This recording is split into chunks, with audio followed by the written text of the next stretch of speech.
नमस्कार, मैं अमिता आशीष। कथा किरीट में आप सभी कथा प्रेमियों का स्वागत है। कथा श्रृंखला के अंतर्गत प्रस्तुत है कथा सम्राट प्रेमचंद द्वारा लिखी एक संवेदनशील हृदय स्पर्शी कहानी मंत्र।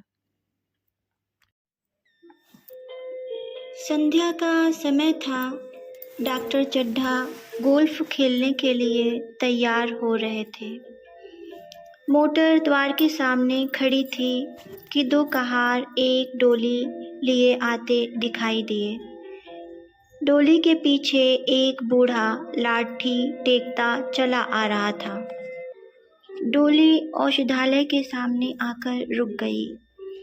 बूढ़े ने धीरे धीरे आकर द्वार पर पड़ी हुई चिक से झांका। ऐसी साफ सुथरी जमीन पर पैर रखते हुए भय हो रहा था कि कोई घुड़क न बैठे। डॉक्टर साहब को खड़े देखकर भी उसे कुछ कहने का साहस न हुआ। डॉक्टर साहब ने चिक के अंदर से गरज कर कहा, कौन है, क्या चाहता है? बूढ़े ने डॉक्टर साहब के हाथ जोड़कर कहा, हुजूर, बड़ा गरीब आदमी हूँ, मेरा लड़का कई दिन से। डॉक्टर साहब ने सिगार जलाकर कहा, कल सवेरे आओ, कल सवेरे, हम इस वक्त मरीजों को नहीं देखते। बूढ़े ने घुटने टेक कर जमीन पर रख दिए और बोला, दुहाई है सरकार, दुहाई है, लड़का मर जाएगा, हुजूर, 4 दिन से आंखें नहीं। डॉक्टर चड्ढा ने कलाई पर नजर डाली। केवल 10 मिनट समय और बाकी था। गोल्फ स्टिक खूंटी से उतारते हुए बोले, कल सवेरे आओ, कल सवेरे, यह हमारे खेलने का समय है। बूढ़े ने पगड़ी उतारकर चौखट पर रख दी और रोकर कहा, हुजूर, एक निगाह देख ले, बस एक निगाह, लड़का हाथ से चला जाएगा हुजूर। 7 लड़कों में यही एक बच रहा है। हुजूर, हम दोनों आदमी रो रो कर मर जाएंगे सरकार, आपकी बढ़ती हुए दिन बंधु। ऐसे उजट देहाती यहाँ प्रायः रोज आया करते थे। डॉक्टर साहब उनके स्वभाव से खूब परिचित थे। कोई कितना ही कुछ कहे, पर वे अपनी ही रट लगाते जाएंगे, किसी की सुनेंगे नहीं। धीरे से चिक उठाई और बाहर निकलकर मोटर की तरफ चले। बूढ़ा यह कहता हुआ उनके पीछे दौड़ा, सरकार, बड़ा धर्म होगा, हुजूर दया कीजिए, बड़ा दीन दुखी हूँ, संसार में कोई और नहीं है बाबूजी। मगर डॉक्टर साहब ने उसकी ओर मुंह फेर कर देखा तक नहीं। मोटर पर बैठकर बोले, कल सवेरे आना। मोटर चली गई। बूढ़ा कई मिनट तक मूर्ति की भांति निश्चल खड़ा रहा। संसार में ऐसे मनुष्य भी होते हैं जो अपने आमोद प्रमोद के आगे किसी की जान की परवाह भी नहीं करते। शायद इसका उसे अब भी विश्वास न आता था। सभ्य संसार इतना निर्मम, इतना कठोर है, इसका ऐसा मर्म भेदी अनुभव अब तक न हुआ था। वह उन पुराने जमाने के जीवों में था जो लगी हुई आग को बुझाने, मुर्दे को कंधा देने, किसी के छप्पर को उठाने और किसी कलह को शांत करने के लिए सदैव तैयार रहते थे। जब तक बूढ़े को मोटर दिखाई दी, वह खड़ा टकटकी लगाए उस ओर ताकता रहा। शायद उसे अब भी डॉक्टर साहब के लौट आने की आशा थी। फिर उसने कहारों से डोली उठाने को कहा। डोली जिधर से आई थी उधर ही चली गई। चारों ओर से निराश होकर वह डॉक्टर चड्ढा के पास आया था। इनकी बड़ी तारीफ सुनी थी। यहाँ से निराश होकर फिर वह किसी दूसरे डॉक्टर के पास न गया। किस्मत ठोंक ली। उसी रात उसका हंसता खेलता 7 साल का बालक अपनी बाल लीला समाप्त करके इस संसार से सिधार गया। बूढ़े माँ बाप के जीवन का यही एक आधार था। इसी का मुंह देखकर जीते थे दोनों। इस दीपक के बुझते ही संसार की अंधेरी रात भाएं भाएं करने लगी। बुढ़ापे की विशाल ममता टूटे हुए हृदय से निकलकर अंधकार आर्त स्वर से रोने लगी। इस बात को कई साल गुजर गए। डॉक्टर चड्ढा ने खूब यश और धन कमाया, लेकिन इसके साथ ही अपने स्वास्थ्य की रक्षा भी की, जो एक साधारण बात थी। यह उनके नियमित जीवन का आशीर्वाद था कि 50 वर्ष की अवस्था में उनकी चुस्ती और फुर्ती युवकों को भी लज्जित करती थी। उनके हर एक काम का समय नियत था। इस नियम से वह ज्यों भर भी न टलते थे। बहुधा लोग स्वास्थ्य के नियमों का पालन उस समय करते हैं जब रोगी हो जाते हैं। डॉक्टर चड्ढा उपचार और संयम का रहस्य खूब समझते थे। उनकी संतान भी इसी नियम के अधीन थी। उनके केवल 2 बच्चे हुए, एक लड़का और एक लड़की। तीसरी संतान न हुई, इसीलिए श्रीमती चड्ढा भी अभी जवान मालूम होती थी। लड़की का तो विवाह हो चुका था, लड़का कॉलेज में पढ़ता था। वही माता पिता के जीवन का आधार था। शील और विनय का पुतला, बड़ा ही रसिक, बड़ा ही उदार, विद्यालय का गौरव, युवक समाज की शोभा, मुखमंडल से तेज की छटा सी निकलती थी। आज उसकी 20वीं सालगिरह थी। संध्या का समय था। हरी हरी घास पर कुर्सियां बिछी हुई थीं। शहर के रईस और हुक्काम एक तरफ, कॉलेज के छात्र दूसरी तरफ बैठे भोजन कर रहे थे। बिजली के प्रकाश से सारा मैदान जगमगा रहा था। आमोद प्रमोद का सामान भी जमा था। छोटा सा प्रहसन खेलने की तैयारी थी। प्रहसन स्वयं कैलाश नाथ ने लिखा था, वही मुख्य एक्टर भी था। इस समय वह एक रेशमी कमीज पहने, नंगे सिर नंगे पांव इधर से उधर मित्रों की आव भगत में लगा हुआ था। कोई पुकारता, कैलाश जरा इधर आना। कोई उधर से बुलाता, कैलाश क्या उधर ही रहोगे। सभी उसे छेड़ते थे, चुगले करते थे। बेचारे को जरा दम मारने का अवकाश न मिलता था। सहसा एक रमणी ने उसके पास आकर पूछा, क्यों कैलाश, तुम्हारे सांप कहाँ हैं? जरा मुझे दिखा दो। कैलाश ने उससे हाथ मिलाकर कहा, मृणालिनी इस समय क्षमा करो, कल दिखा दूंगा। मृणालिनी ने आग्रह किया, जी नहीं, तुम्हें दिखाना पड़ेगा, मैं आज नहीं मानने वाली। तुम रोज कल कल करते हो। मृणालिनी और कैलाश दोनों सहपाठी थे और एक दूसरे से प्रेम करते थे। कैलाश को सांपों को पालने, खिलाने और नचाने का शौक था। तरह तरह के सांप पाल रखे थे उसने। उनके स्वभाव और चरित्र की परीक्षा करता रहता था वह। थोड़े दिन हुए उसने विद्यालय में सांपों पर एक मार्के का व्याख्यान दिया था। सांपों को नचाकर दिखाया भी था।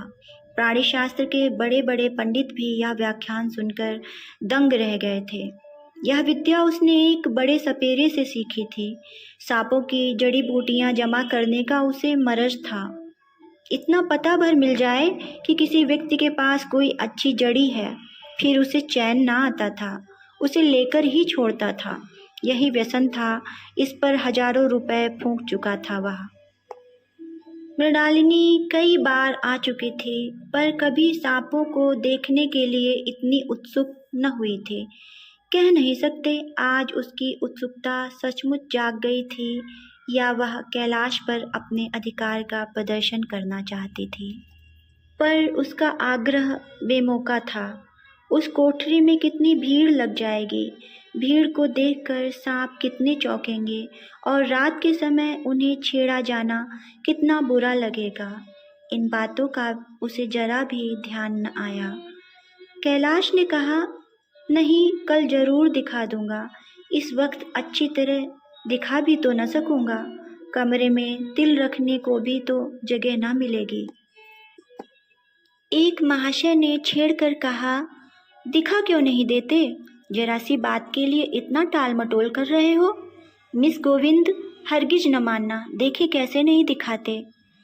दूसरे महाशय ने और रद्दा चढ़ाया, मिस गोविंद इतनी सीधी और भोली हैं, तभी आप इतना मिजाज करते हैं।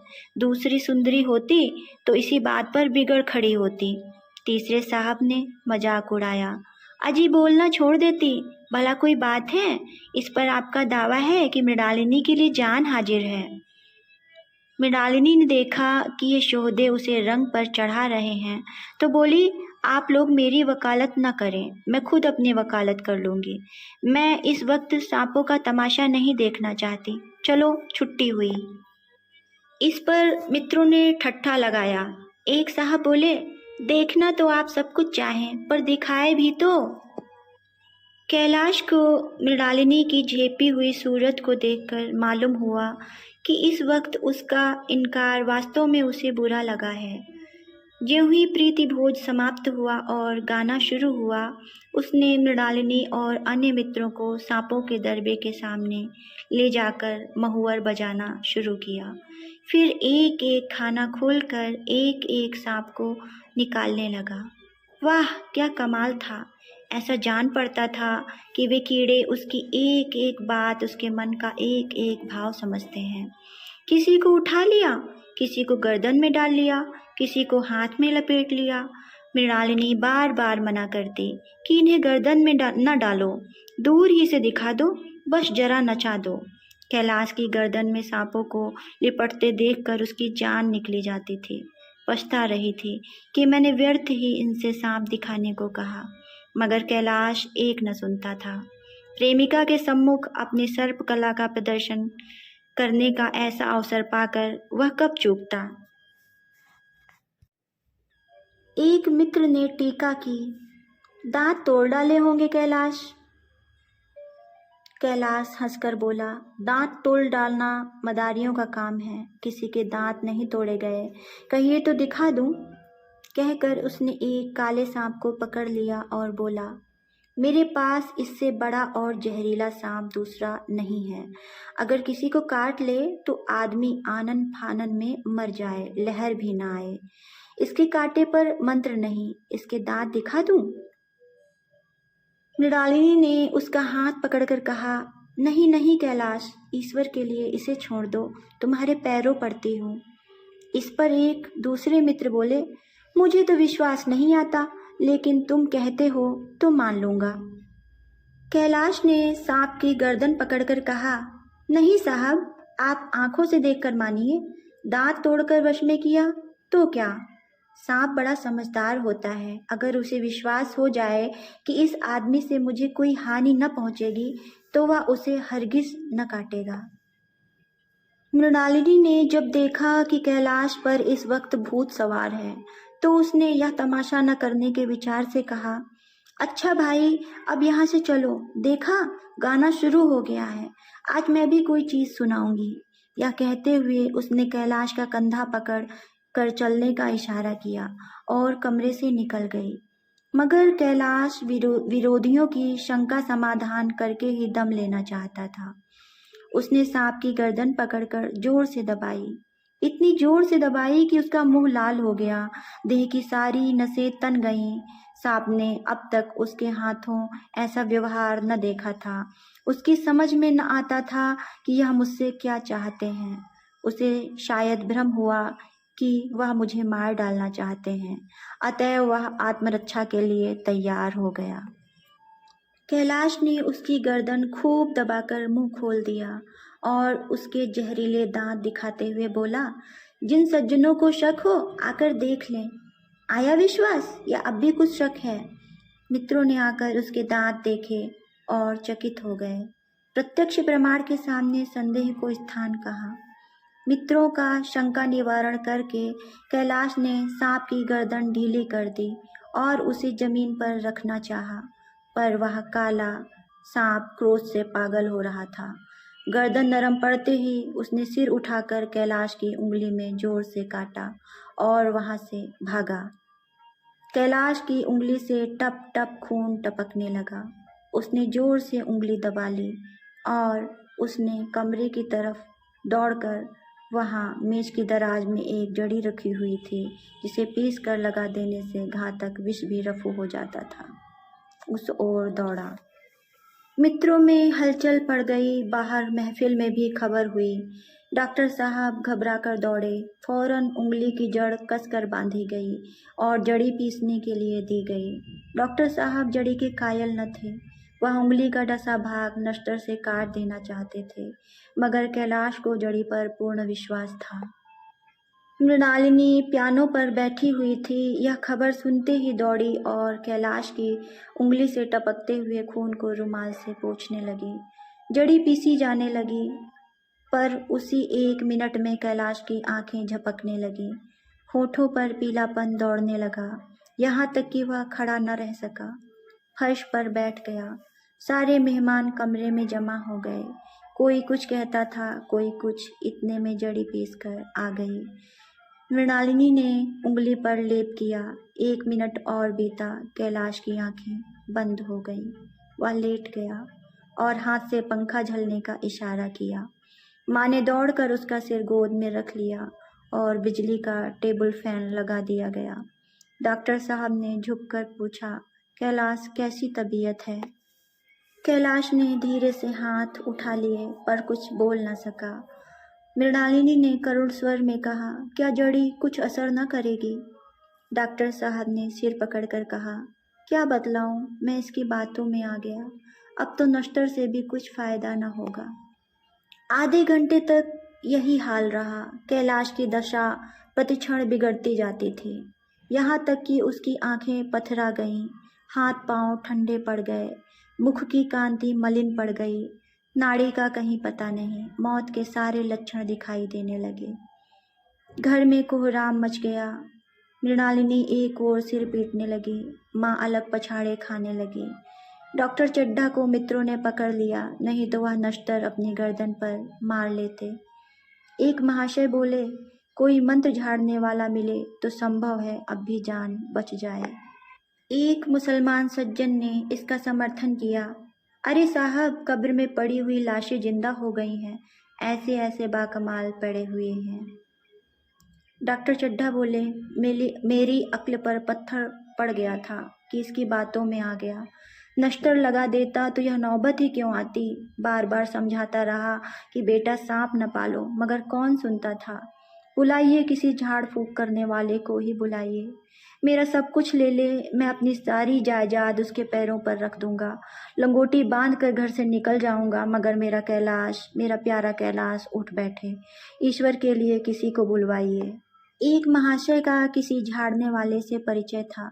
वह दौड़कर उसे बुला लाए, मगर कैलाश की सूरत देखकर उसे मंत्र चलाने की हिम्मत न पड़ी। बोला, अब क्या हो सकता है सरकार, जो कुछ होना था हो चुका।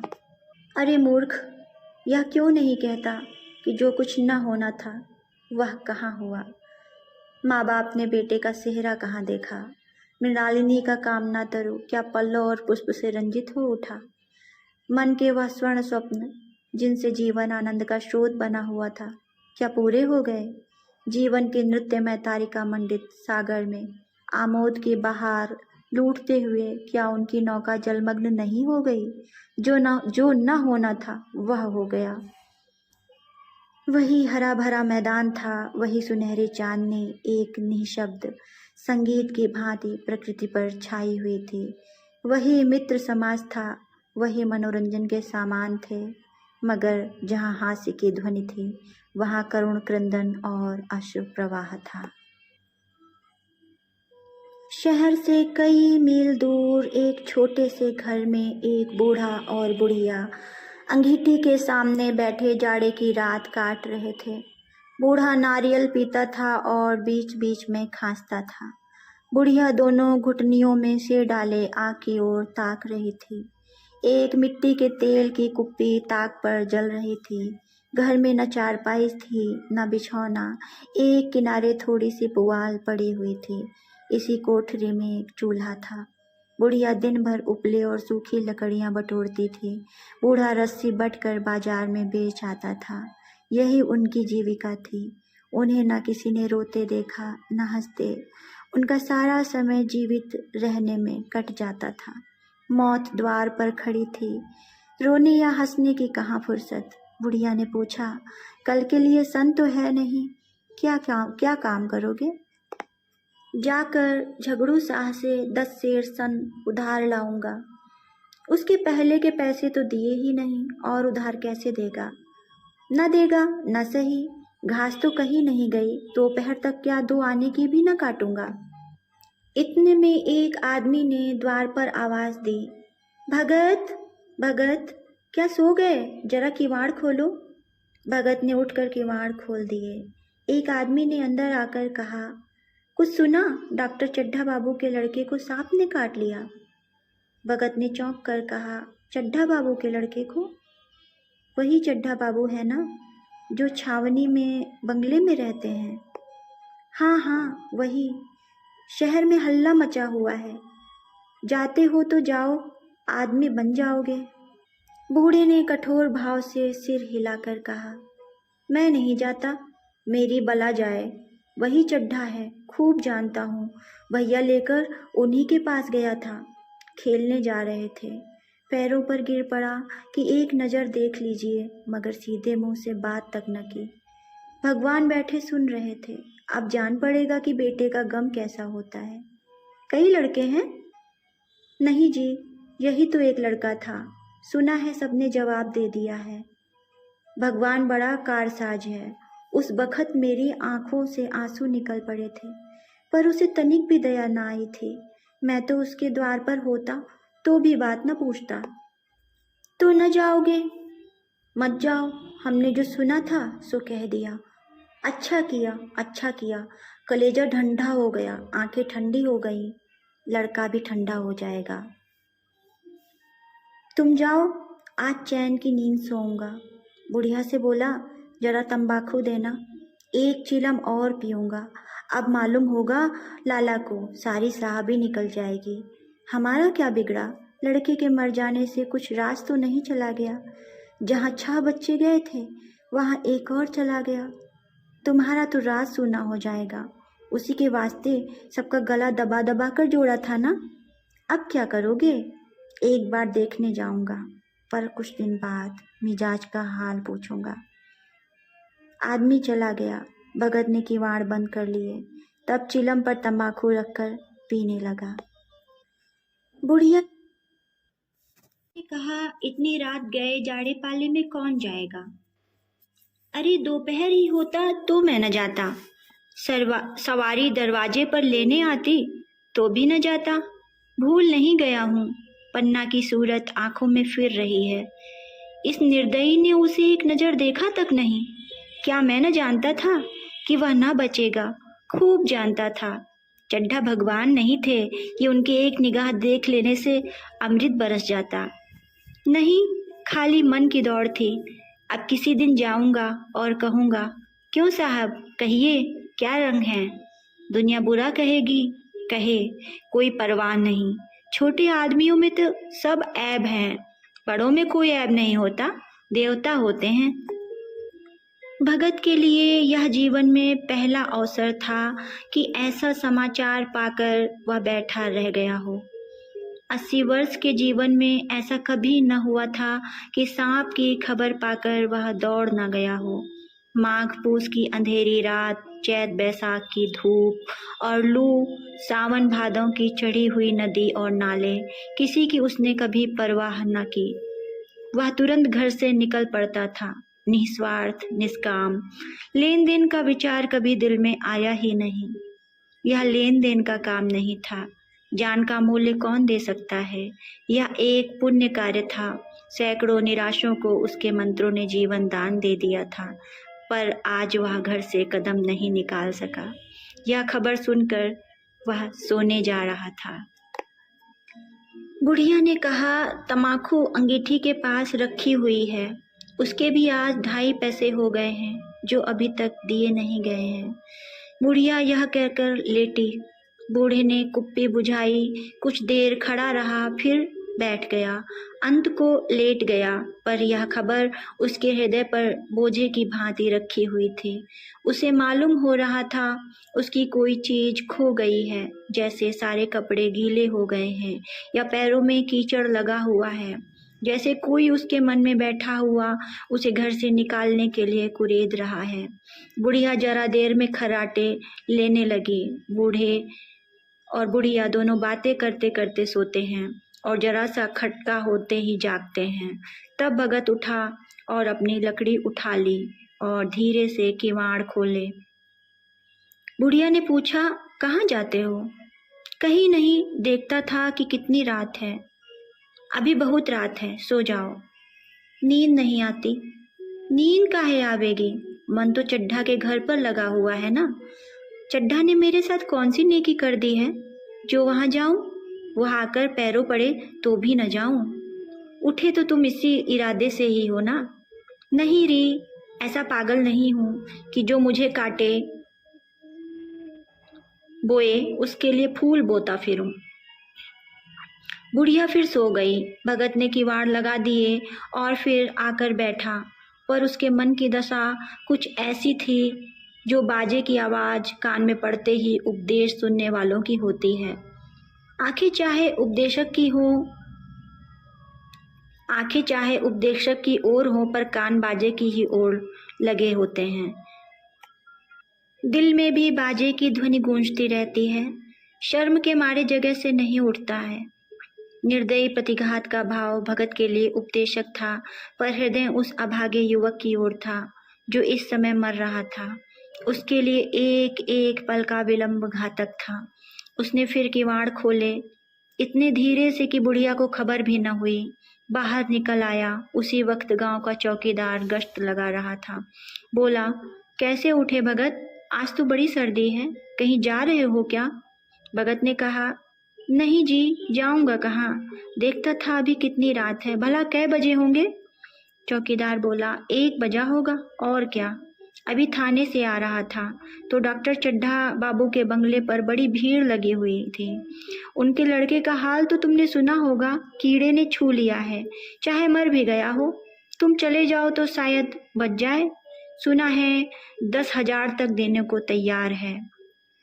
भगत, मैं तो न जाऊं, चाहे वह 10 लाख भी दे। मुझे 10,000 या 10 लाख लेकर क्या करना है? कल मर जाऊंगा, फिर कौन भोगने वाला बैठा हुआ है। चौकीदार चला गया। भगत ने आगे पैर बढ़ाया। जैसे नशे में आदमी की देह अपने काबू में नहीं रहती, पैर कहीं रखता है, पड़ता कहीं है, कहता कुछ है, जबान से निकलता कुछ है। वही हाल इस समय भगत का था। मन में प्रतिकार था, पर कर्म मन के अधीन न था। जिसने कभी तलवार नहीं चलाई, वह इरादा करने पर भी तलवार नहीं चला सकता। उसके हाथ कांपते हैं, उठते ही नहीं। भगत लाठी खट खट करता लपका चला जाता था। चेतना रोकती थी, पर उपचेतना ठेलती थी। सेवक स्वामी पर हावी था। आधी राह निकल जाने के बाद सहसा भगत रुक गया। हिंसा ने क्रिया पर विजय पाई। मैं यूं ही इतनी दूर चला आया। इस जाड़े पाले में मरने की मुझे क्या पड़ी थी? आराम से सोया क्यों नहीं? नींद न आती न सही, 2-4 भजन ही गाता व्यर्थ इतनी दूर दौड़ा चला आया। चड्ढा का लड़का चाहे रहे या मरे, मेरी बला से। मेरे साथ उन्होंने ऐसा कौन सा सुलूक किया था कि मैं उनके लिए मरूं? दुनिया में हजारों मरते हैं, हजारों जीते हैं, मुझे किसी के मरने जीने से मतलब। मगर उपचेतना ने अब एक दूसरे रूप में उससे कहा, जो हिंसा से बहुत कुछ मिलता जुलता था। वह झाड़ फूक करने नहीं जा रहा था, वह देखेगा कि लोग क्या कर रहे हैं। डॉक्टर साहब का रोना पीटना देखेगा, किस तरह सिर पीटते हैं, किस तरह पछाड़े खाते हैं। वे लोग जो विद्वान होते हैं सबर कर जाते होंगे। हिंसा भाव को यूं धीरज देता हुआ फिर वह आगे बढ़ा। इतने में 2 आदमी आते दिखाई दिए। दोनों बातें करते चले आ रहे थे। चड्ढा बाबू का घर उजड़ गया। वही तो एक लड़का था। भगत के कान में यह आवाज पड़ी। उसकी चाल और भी तेज हो गई। थकान के मारे पांव न उठते थे। शिरोभाग इतना बढ़ा जाता था मानो अब मुंह के बल गिर पड़ेगा। इस तरह वह कोई 10 मिनट चला होगा कि डॉक्टर साहब का बंगला नजर आया। बिजली की बत्तियां जल रही थी, मगर सन्नाटा छाया हुआ था। रोने पीटने की आवाज भी ना आती थी। भगत का कलेजा धक धक करने लगा। कहीं मुझे बहुत देर तो नहीं हो गई। वह दौड़ने लगा। अपनी उम्र में वह इतना तेज कभी न दौड़ा था। बस यही मालूम होता था मानो उसके पीछे मौत दौड़ी आ रही है। 2 बज गए थे। मेहमान विदा हो गए। रोने वालों में केवल आकाश के तारे रह गए थे और सभी रो रो कर थक गए थे।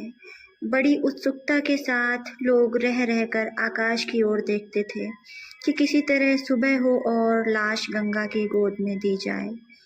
सहसा भगत ने द्वार पर पहुंचकर आवाज दी। डॉक्टर साहब समझे कोई मरीज आया होगा। किसी और दिन उन्होंने उस आदमी को दुत्कार दिया होता, मगर आज बाहर निकल आए, देखा एक बूढ़ा आदमी खड़ा है, कमर झुकी हुई है, पोपला मुंह, भौहें तक सफेद हो गई थीं। लकड़ी के सहारे वह कांप रहा था। बड़ी नम्रता से बोले, क्या है भाई, आज तो हमारे ऊपर ऐसी मुसीबत पड़ गई है कि कुछ कहते नहीं बनता। फिर कभी आना, इधर 1 महीना तक तो शायद मैं किसी भी मरीज को न देख सकूंगा। भगत ने कहा, सुन चुका हूँ बाबूजी, इसीलिए आया हूँ। भैया कहाँ हैं? जरा मुझे दिखा दीजिए। भगवान बड़ा कारसाज है, मुर्दे को भी जिला सकता है, कौन जाने अब भी उसे दया आ जाए।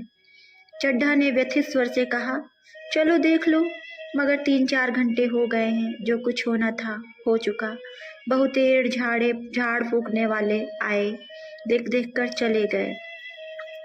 डॉक्टर साहब को आशा तो क्या होती, हाँ बूढ़े पर दया आ गई, अंदर ले गए।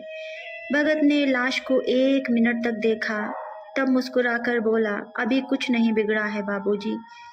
नारायण चाहेंगे तो आध घंटे में भैया उठ बैठेंगे। आप नाहक दिल छोटा कर रहे हैं। जरा कहारों से कहिए पानी तो भरे। कहारों ने पानी भर भर कर कैलाश को नहलाना शुरू किया। पाइप बंद हो गया था। कहारों की संख्या अधिक न थी, इसीलिए मेहमानों ने अहाते के बाहर के कुएं से पानी भर भर कर कहारों को दिया। मृणालिनी कलसा लिए पानी ला रही थी। बूढ़ा भगत खड़ा मुस्कुरा रहा था और मुस्कुरा मुस्कुरा कर मंत्र पढ़ रहा था, मानो विजय उसके सामने खड़ी है। जब एक बार मंत्र समाप्त हो जाता, तब वह एक जड़ी कैलाश के सिर पर डाल देता और न जाने कितनी बार भगत ने मंत्र फूका। आखिर जब उषा ने अपनी लाल लाल आंखें खोली, तो कैलाश की भी लाल लाल आंखें खुल गईं। एक क्षण में उसने अंगड़ाई ली और पानी पीने को मांगा। डॉक्टर चड्ढा ने दौड़कर नारायणी को गले लगा लिया। नारायणी दौड़कर भगत के पैरों पर गिर पड़ी और मृणालिनी कैलाश के सामने आंखों में आंसू भरे पूछने लगी, अब कैसी तबीयत है? एक क्षण में चारों तरफ खबर फैल गई। मित्रगण मुबारकबाद देने आने लगे। डॉक्टर साहब बड़े श्रद्धा भाव से हर एक के सामने भगत का यश गाते फिरते थे।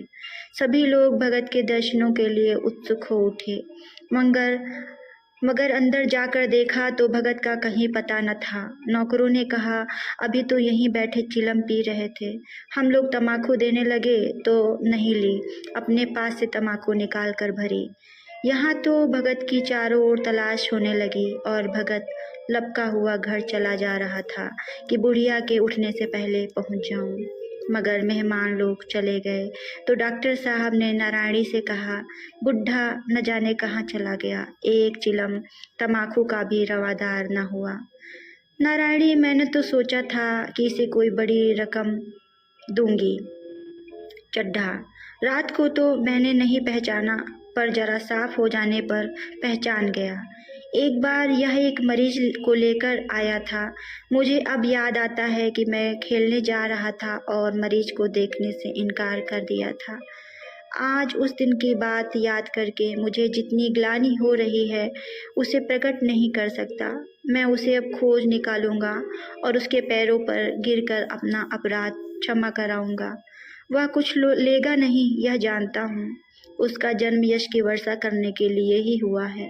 उसकी सज्जनता ने मुझे ऐसा आदर्श दिखा दिया है जो अब से जीवन पर्यंत मेरे सामने रहेगा। धन्यवाद। नमस्कार, मैं अमिता शेष और आप सुन रहे थे कहानी मंत्र, जिसके कथाकार थे मुंशी प्रेमचंद्र। आपको ये कहानी कैसी लगी अवश्य बताइएगा।